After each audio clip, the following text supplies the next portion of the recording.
your cake.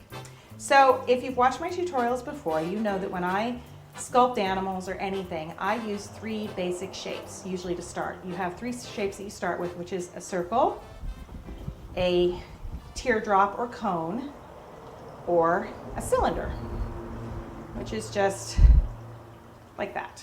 So what we're going to start with for our kitty is we are going to start with his body as a teardrop. So I'm going to make a nice smooth circle. I'm adding a little bit of shortening because I had some cracks in it and I want to make sure it's nice and smooth and supple because you're going to be working with it for a while, and if it's not nice and supple then you might end up having some cracks in it.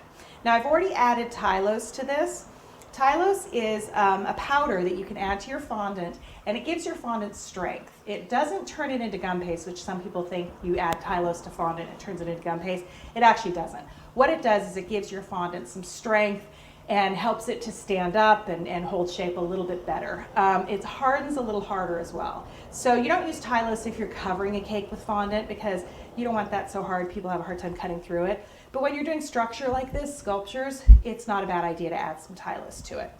So what we're going to do is we're going to start with our kitty, and we're going to make a teardrop or cone shape like this. And this is going to be our kitty's body. So we've got the nice long neck and our body like this, and we're kind of shaping it to be the size we want it. So that's our beginning shape. And now I'm going to make his front and back legs and paws out of this shape. So what I'm going to do is I'm going to start with the front paws, and I'm going to take a knife, a very sharp knife, and I'm going to cut right into him like this. So you can see I've kind of cut away a shape like that. And then I'm going to take that shape and I'm going to cut it in half like this. So these are going to be my 2 legs like that.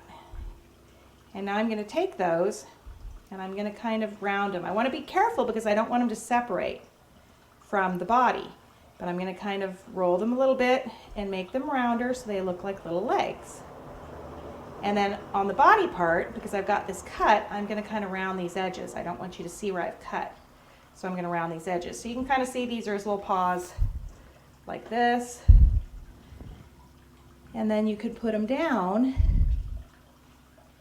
and make his little feet. So I'm going to turn the little paws up and make his little feet at the end. Little round feet like that. And those are his paws. And if you want to, these are looking a little short, I'm actually going to separate even more with my knife and open it up so his paws look a little bit longer than they are, like that. And you can smooth them out and make them look more like legs, and you want his little paws to come and bend forward because he's got little hands that sit like this. So I'm going to pull those down and bring those forward. So there we have our little front legs, our front paws. I want to make sure my neck stays nice and long too, like that. And you can even sometimes go in and shape a little bit around it so it looks like his paws are coming part of his body. So there you have this. Now this is a cartoon. It's not, you know, anatomically perfectly correct. If I were doing that, I'd do structure and skeletal and all that. But this is just kind of a cartoon little kitty. So there we have his front paws. Now we're going to do his back paws. So I'm going to take my knife and I'm going to do the same thing. I'm going to cut a section away that I want to be his 2 back paws. Like this.